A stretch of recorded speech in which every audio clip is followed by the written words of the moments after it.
नमस्कार दोस्तों आज के समय में एक ही शिकायत आती है कि हर माता पिता ये कहते हैं कि मेरा बेटा या मेरी बेटी मेरा कहना नहीं मानता, मेरा बेटा बहुत ज़िद्दी है या मेरी बेटी बहुत ज़िद्दी है, हमारी संतान हमारे कहने में नहीं है।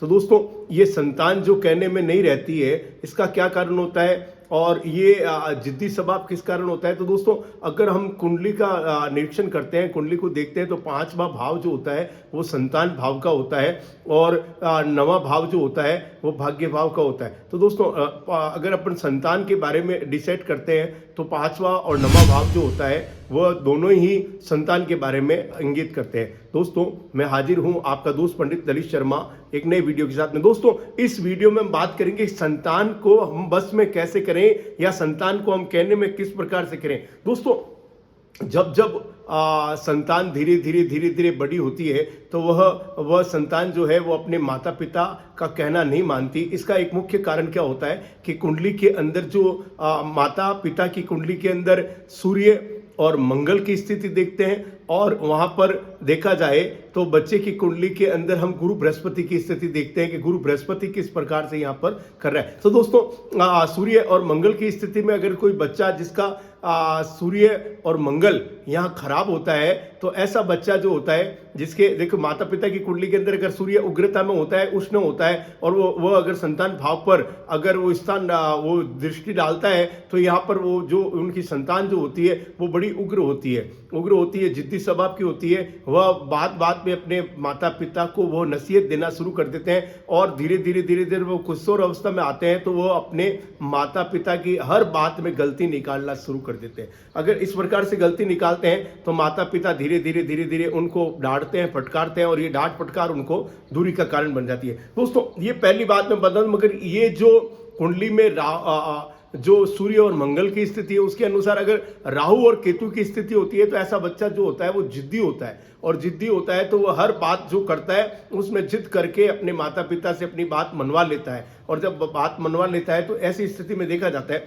अगर बच्चे की कुंडली के अंदर राहु खराब होता है और तो वहाँ राहु मंगल के साथ युक्ति करता है तो ऐसा बच्चा होता है वो अपने माता पिता के कहने में नहीं रहता और धीरे धीरे वो नशा प्रवृत्ति की ओर चला जाता है और जब नशा प्रवृत्ति की ओर चला जाता है तो यहाँ पर घर के अंदर बहुत परेशानी पैदा हो जाती है। अगर वो इकलौती संतान होती है तो और ज़्यादा परेशानी शुरू हो जाती है। तो दोस्तों अगर आपका बच्चा आपके कहने में नहीं है तो यहाँ पर मैं एक बात बता रहा हूँ कि आपको अपनी कुंडली का विश्लेषण किसी अच्छे पंडित से करवाना चाहिए और देखना चाहिए कि आपकी कुंडली के अंदर सूर्य जो है वह खराब तो नहीं है। दोस्तों अगर सूर्य खराब हो तो उसका उपचार आपको कराना चाहिए अगर वो संतान भाव पर अगर वो रखता है। और दोस्तों अगर संतान कहने में नहीं है और संतान की भी कहीं राहु और शनि की युक्ति तो नहीं बन रही है कुंडली के अंदर, ये आपको देख लेनी चाहिए। अगर ये स्थिति नहीं बन रही है तो दोस्तों मैं आपको एक उपाय बता रहा हूं जिसके करने के बाद में आपकी संतान आपके कहने में रहेगी। दोस्तों हम देखते हैं कि संतान को अगर अपन देखा जाए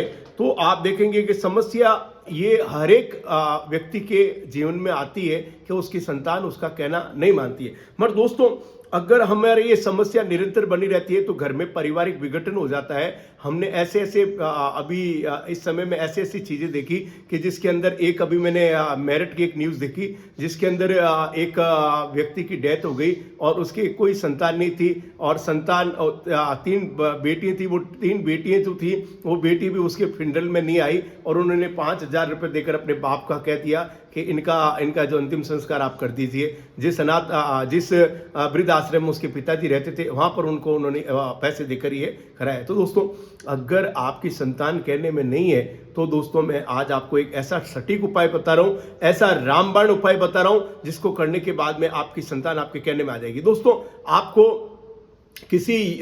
आपके सभी ग्रह जो है वह ग्रह जो ठीक है, आपको लग रहा है कि आपके भी ग्रह ठीक है और संतान के ग्रह भी ठीक है, उसके बाद में भी कहने में नहीं है तो मैं 2 बातें कहूंगा। दोस्तों आप कभी भी आपकी संतानों के अंदर अगर आपके 2 संतान है तो उसमें आप कभी भी पक्षपात का काम ना करें। आप किसी भी संतान का पक्ष ना लें। आप अपनी जो भी निर्णय लेते हैं माता पिता, वो निर्णय में आप ये ध्यान रखें कि आप संतान के कोई भी बात करते हैं तो ऐसा ना करें कि एक संतान नाराज हो जाए। ऐसा काम आपको नहीं करना चाहिए। अगर ऐसा काम करते हैं तो ये जो शुरुआत में ऐसा काम होता है तो धीरे धीरे धीरे धीरे ये पारिवारिक विघटन होता है और एंड में ऐसा होता है कि दोनों संतानें झगड़ती है और झगड़ने के बाद में अलग हो जाती है। उसके बाद में दोनों ही संतानें आपके कहने में नहीं रहेगी। अगर दोस्तों ये एक तो आप ये जो भेदभाव करते हैं वो भेदभाव आपको बंद करना पड़ेगा। ये पहली बात है, ये क्रियात्मक तौर से आप कर सकते हैं। लीजिए, मैं आपको एक महा उपाय बता रहा हूं। ये उपाय करने के बाद में आप अपने आप आपकी संतान को आपके बस में कर पाएंगे या संतान को कहने में कर पाएंगे। दोस्तों, अगर संतान छोटी है अभी और उसकी उम्र ज्यादा नहीं है और उसके बाद में वो जिद्दी हो रहे हैं, तो आपको सबसे पहले उसका चंद्रमा का इलाज करना चाहिए। चंद्रमा जब क्षीण होता है, चंद्रमा जब खराब होता है कुंडली में, तो भी बच्चे जो होते हैं वह थोड़े उद्विग्न होते हैं, गुस्सेल होते हैं और बात बात में उनको गुस्सा आता है। तो दोस्तों, अगर आपके बच्चे में इस प्रकार से हो रहा है तो आपको आपके बच्चे को सोमवार के दिन चांदी के गिलास के अंदर दूध पिलाना चाहिए।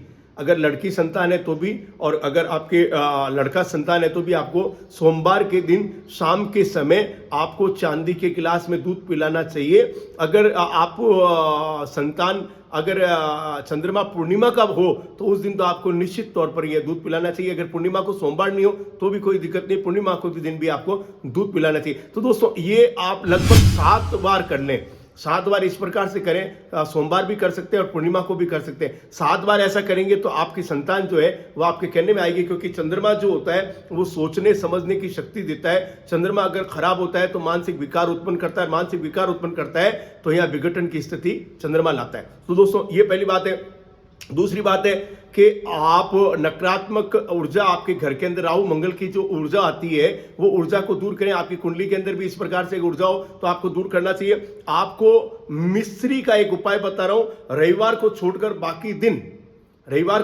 बाकी दिन आप गुड़ या मिश्री बच्चे के हाथ से गाय को खिलानी चाहिए। सफेद गाय हो तो सफेद गाय को आपको अपने संतान के हाथ से खिलाना चाहिए। हाँ दोस्तों, अगर आपकी संतान बड़ी हो गई है और फिर बाद में अगर आप देख रहे हो कि मेरी संतान अब कहने में नहीं है, तो दोस्तों मैं एक हनुमान जी का एक महा उपाय आपको बता रहा हूं। वह करने के बाद में आपकी संतान जो है वह आपके बस में आ जाएगी। दोस्तों, इसके लिए आपको क्या करना चाहिए कि आपको किसी हनुमान मंदिर के अंदर, एक बार सुन लीजिए गौर से, आपको किसी हनुमान मंदिर के अंदर हनुमान बाहुक का पाठ जो है वो पाठ शनिवार 3 शनिवार हनुमान बाहुक का पाठ आपको हनुमान मंदिर में करना है और वहां संकल्प लेना है कि हनुमान जी महाराज, मेरे बच्चे को आप मेरे बस में लाएं या मेरे बच्चे को मेरे कहने में लाएं। इस प्रकार संकल्प लेकर 3 शनिवार आपको हनुमान बाहुक का पाठ आपको करना। ये पुस्तक मिल जाती है आपको गीता पर, इस गोरखपुर की पुस्तकों में भी इस प्रकार से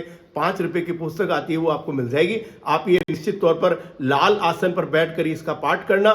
जैसे ही आप पाठ करोगे निश्चित तौर पर आपको इसका रिजल्ट प्राप्त होगा, आपकी संतान आपके कहने में रहेगी। दोस्तों, संतान को अगर बस में करना है तो सबसे पहले माता पिता को उसके जो जिद है उस जिद को पूरा ना करके, और अगर आपके 2 संतान है तो दोनों संतानों में कोई भेदभाव ना हो और उनकी जिद आप जो पूरी करते हैं वो थोड़ा समय लगाकर पूरा करें। एक झटके में अगर आप उसकी जिद पूरी कर देते हैं तो वो संतान कभी भी आपके बस में नहीं रहेगी। दोस्तों, संतान का जो ये विषय है इसमें सबसे पहली बात है, आप अत्यंतिक प्यार भी उनको न प्रकट करें। जहां पर उनको डांटना होता है तो डांट भी आपको लगानी पड़ेगी और आप उनको अनुशासन में बनाए रखेंगे तो निश्चित तौर पर आपको सफलता प्राप्त हो जाएगी। क्योंकि देखिए, सूर्य जो है वह पिता है और शनि है वो पुत्र का कार्य होता है, और अगर यहाँ अनुशासन नहीं होता है और अनुशासन भंग होता है तो निश्चित तौर पर यहाँ संतान जो होती है वह कभी भी काम नहीं करती। तो दोस्तों, मैंने बोला कि शनिवार के दिन आपको हनुमान बाहुक का पाठ करना चाहिए।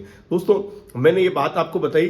अगर आपको अगर इससे फायदा होता है तो आप जरूर इसको लाइक करना। अगर आपको ये वीडियो अच्छा लगता है तो आप इसको शेयर करें। अगर आप मेरे चैनल पर नए हैं तो जरूर सब्सक्राइब करें। अगले वीडियो में मैं एक नए टॉपिक के साथ पुनः हाजिर होता हूँ। जय श्री राम।